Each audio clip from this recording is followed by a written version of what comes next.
All right, everyone. Happy Halloween. Welcome back into another NBA props video. Going to be touching on the top prop bets in the NBA today, this Thursday, on both PrizePicks and Underdog, but also touching on some of my favorite traditional sportsbook bets as well. Let's go and get into it.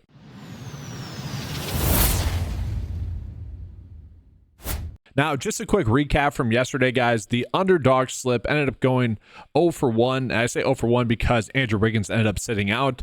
Finney Smith got into foul trouble. Didn't really get anything going early on in that game because he got 2 fouls in the first minute. I mean, that's always tilting when that happens. And then looking at the PrizePicks bet, pretty good stuff. I mean, the ones where I, was on a decent amount, Grady Dick, for example, Josh Giddey, and also Jeremy Sohan, where it felt like we were getting some pretty big edges with those bets. Those really crushed. Derek White, under fantasy score ends up hitting, even though the game went into OT. That felt kind of lucky. And then Aaron Naismith just had himself a good game. Then another one where, just a close bet that just didn't go our way. Needed one more basket from Baji there, where it kind of is what it is. We'll take that. 4 for 6 or 4 for 7 on the day. Overall, not upset about that. I mentioned you guys should be stacking Atlanta a little bit as well. That's something I ended up doing yesterday as well. Now, just taking a quick peek at the PrizePicks board in general, what we're going to notice today is that we are getting a couple of good EV bets to start with on PrizePicks, which I like to see. Obviously, Jeremy Sohan is going to be someone we're probably going to be targeting again. I'll get into that in just a second. For Underdog, a lot of the top prop bets that we're getting today are going to be in the NFL with a lot of these under fantasy scores really for that Thursday night football game. And the first good bet that we see is going to be Fred VanVleet for under his rebounds and assists at 10.5. That's actually one where I'd probably argue I'd want to do the opposite of that, more on a traditional sports book where you're going to get rewarded for that if he ends up getting the over like I see him doing. And then lastly, let's just take a peek at where we are getting some good advantages on some prop bets. Right now, Brook Lopez to get over 6.5 rebounds and assists on ESPN Bet. Guys, this is insane. It is off by 3% right now. This is one where we should be targeting it, okay? So the average sportsbook line would be giving him about a 58% chance to hit. ESPN Bet, with the juice taken out, they actually are favoring the under a little bit there. So very big edge there. And then from there, Bradley Beal for over 3.5 assists. James Harden for over 9.5 assists. Some slight edges there as well. But man, that Brook Lopez one, if you guys bet on ESPN Bet, pause it and get into that one. That's a decent one. Worth calling out that Gary Trent Jr., we're not losing any advantage on this bet. And that's not a bad bet as well. For him to get over 1.5 three balls made, minus 148, obviously not the best percent, but still not bad there. And so, yeah, looking at the bets that we have available today, the top one is Jeremy Sohan to get over his 10.5 rebounds and assists. Again, the projection data just hasn't caught up enough, I would say, to kind of my expectations for him and really what the data has told us.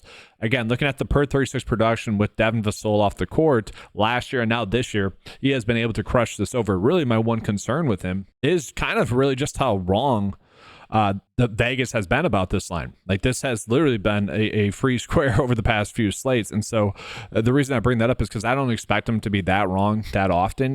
This is clearly like an outlier in terms of early season edges that we are getting. But at the same time, you would argue maybe he's due just for a bad game. Maybe Vegas will be right eventually here. But to me, this is one where I bet a decent amount, bet on him 2 straight slates at least. I'm going to continue to do it. The lines still haven't caught up, especially this one. Over 10.5 rebounds and assists is a good one. I probably will be rolling with his over fantasy score as well. But I do want to point out, it's pretty crazy that with him yesterday, we were betting his over, or I ended up betting his over fantasy score at 28. Kind of mentioned I'd probably do that. His PRA is at 27.5. So that's how much his lines have went up. Still not a bad one. But again, oh, wow, they just bumped this up to 11. That's annoying. Still a good bet there, guys. By all means, let's still go for that. A little bit annoying there. Not as good of an edge. Still don't mind over 7.5 rebounds. Not as bad there as well. So from there on PrizePicks, we do have Chris Paul to get over 7 assists. I kind of agree with this one. This is not a bad line. I would want to favor the over here. The projection data is giving him 8.5. This is a bet that I've already made.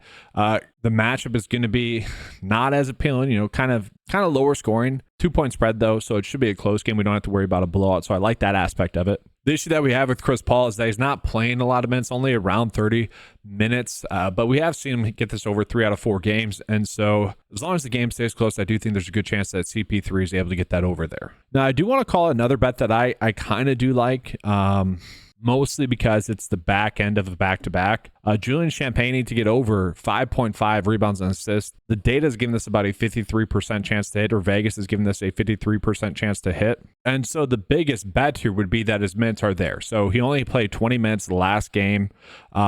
And I'm hoping that that's more just because it is the back end of a back, or it was the front end of the back-to-back. Now he gets maybe a little bit more run this game. If he does get a little bit more run this game, I do see him being able to get this over. He has gotten this over in 3 out of 4 games, in every game up until yesterday when he didn't get the minutes. So betting on the minutes to be there. Maybe someone like CP3 honestly doesn't play just because it is the back end of back-to-back. CP3 is obviously pretty old, so I could see that happening. That's a decent edge that I see on the slate. Now let's get into some more bets that I personally really am going out of my way to target today on PrizePicks, where maybe the data isn't necessarily agreeing with the spots there. I do like Damian Lillard to get over 24.5 points. You look at the matchup here with Memphis. It's a matchup that they have struggled to stop opposing guards, mostly shooting guards, but also point guards. Point guards are against Memphis are averaging like 27 points per game. And so Damian Lillard is already playing heavy minutes. He's already playing extremely well as well. Projected to get 36 minutes and projected to get around 26 points. So really across the board, this is one that I think is going to be a strong bet for us. We can see the data is slightly favoring the over. So I'd like to see that at least the data is not telling us to bet the under there as well.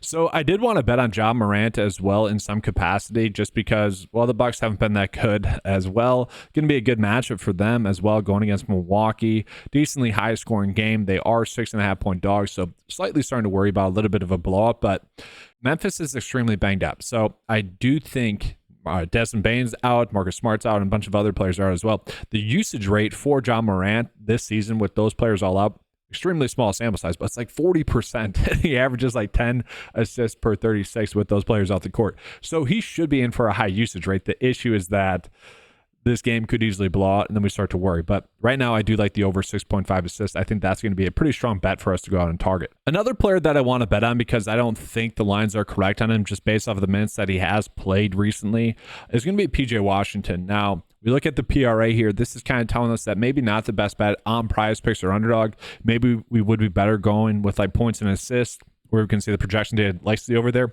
I'm fine with that. And so we only have 3 books that are giving us these lines here. I just want to find maybe the best one, and that'd be on ESPN Bet, where we could bet the over. So if you guys agree with me and you guys are someone that plays on more of the traditional books, that'd be the site that we can go with. Fliff has it as well at -115, so about a push there.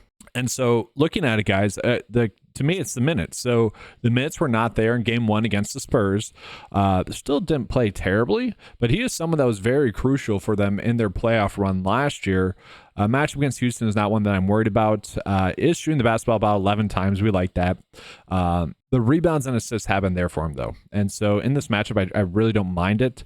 And just assuming that the minutes are going to be there for him, about 30 plus minutes, then I do think he'll get the over. It's a bet on the minutes being there, and I think the minutes will be there. Another player that I like in that game as well is looking at Jabari Smith Jr., who, again, same thing. Like, assuming that the minutes are going to be there for him, assuming that he's going to get 30 plus minutes in this game, I like him. Last game got 4 fouls, 5 fouls, and 5 fouls. So the issue with him is going to be, will he stay on the floor? Is he going to get into foul trouble? Is he going to pull the Finney Smith from last night? That is a concern for me. But if he does play the minutes, I think he's in for a pretty good game going against Dallas here. The issue with him is that I think his lines are correct. The best bet I like is actually his Goblin bet, and it doesn't change the payout too much, but it's still not incredibly good there. Now, another bet that I like is actually going to be looking at Kevin Durant to get his over rebounds and assists. And this is another one where Vegas is not really green, although they're giving it about a 50-50 split. So nothing too crazy there. Again, probably a better bet on more of the traditional sports books, but I do want to call it the projection data does like the over here for Kevin Durant. He's getting a matchup here going against the Clippers. And thus far, this season, he's been able to get this over in every single game except for that game against the Clippers. Now, in that game against the Clippers, it just seemed like a little bit off, I would say. A lot of people are betting on his over points, which I would also be fine with. But again, just kind of a little bit off in that game. First game of the season, maybe that had to do with it. Does seem like he's settled into kind of a more significant, shouldn't say significant, but just into the season. He's settled into the season. Another player that I don't mind just in general is actually looking at Norman Powell. Norman Powell has seen an extreme usage rate bump this year compared to last year with everyone being banged up here for the Clippers. And he's only hasn't gotten this over once for his PRA. And I do find the PRA number to be extremely interesting across the board because you look at his points, it's 19.5. I would say if he gets 19.5 points, then he's definitely going to get his over PRA because he has been able to get some rebounds and assists thus far this season. Look, I'm honestly just confused about how they're valuing Powell. And the data slightly agrees, again, more of just like a 50-50 split here, about a 51% chance for the over to hit here. But, if we can get those bets, for me, if I can get those bets that I like, that are Vegas is also agreeing with, even if it's slightly, I'm happy to do that. And so that's another bet where the data is agreeing with me slightly. And so we go ahead and jump on into underdog here. And the underdog lines that we're getting here, again, just a little bit tighter with the board that we currently have is what it is. You guys can definitely run out those bets that I just called out to you guys. If you want to do that, by all means, go for it on underdog as well. I'm mostly just going to show you guys my top 5 bets for the day. And we'll be getting out of here. And guys, just real quickly, as I was ending the video, we got some fantasy score prop bets. So let me just refresh the data here for you, seeing if we're getting any edges there as well. And so we are getting a couple. Dylan Brooks for under his fantasy scores, okay. Don't exactly love that one. We got Bobby Portis for under his fantasy score as well, kind of popping up. Again, a little bit tight there. Don't exactly need to get there. I'll still give my exposure to these because the data is telling us to, but I'm not going to go too crazy with them today. We'll see if more pops up on the board throughout the day. I actually don't mind PJ Washington and also Jabari Smith Jr. for over their fantasy scores. Those are bets I could use as well. But let's go ahead and get into the bet of the day. But as always, guys, just want to remind you guys of the promo code that's going on the website. Use the promo code Keep Cashing, get 20% off your first 9 to 5 membership. Already $10 a month, but use the promo code get your first month for just $8. Great value out there for you guys. And so looking at it, guys, I do like Lillard to get over 24.5 points. I feel like that's a solid one. Jeremy Sohan to get over 10.5 rebounds and assists. Again, that got bumped up to 11. I still think I'd be okay with that one. I probably should still be a little bit higher than that. Be interesting to see what his fantasy score comes out to be. If it's at like 30 or so, I'm happy to bet the over there. John Morant to get over 6.5 assists. Feel pretty good about that one. And then PJ Washington, if you guys want to go as over fantasy score, you could. Either way, it should be a good bet. Kevin Durant to get over 9.5 rebounds and assists. A little bit of a better traditional sportsbook bet than PrizePicks bet. Norman Powell to get over his PRA. Just needs a good night's shooting. Happy to do that there as well. Now that's going to be all for this video, guys. Make sure to give a like and subscribe to the channel. That does help out a lot. As you guys know, I typically like to put out my videos a little bit later so that I can give you guys the best picks possible each and every slate. So I'm not wasting your time. I know other people prioritize just getting out content. I prioritize the picks for you guys. So if you can, leave a like, comment your favorite bet. That does help out a lot. Thanks for watching, guys. Good luck. And as always, let's keep cashing.